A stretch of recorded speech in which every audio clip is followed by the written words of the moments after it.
Okay, referring to the issue of li'an. If a man sees his wife cheating on him and he is unable to provide 4 witnesses, Allah tells us in the Quran, if this is the case, that he should testify 4 times by Allah that he is telling the truth and that she was committing an act of adultery, and the 5th, that the curse of Allah is upon him if he was lying.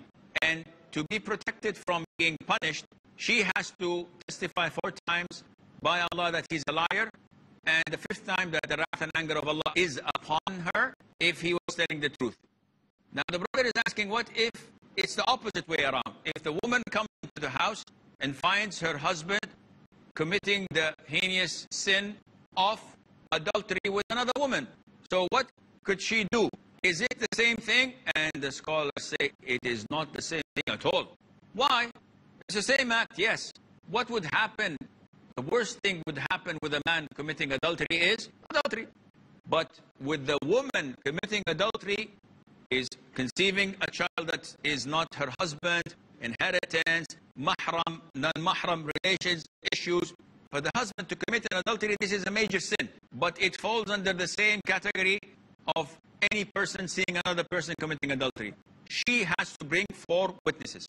If she fails, she will be flogged. She will be flogged 80 lashes in her back.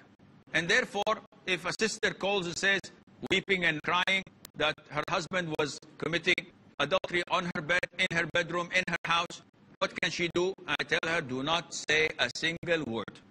Because if you say it, you will be asked to provide the witnesses. And if you don't have witnesses, you will be flogged. Therefore, don't say anything. So what do?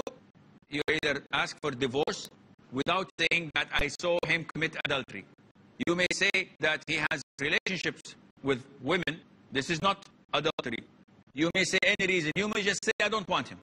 And he would usually not, object after being caught red-handed. He would not object. He would release her peacefully. But she cannot.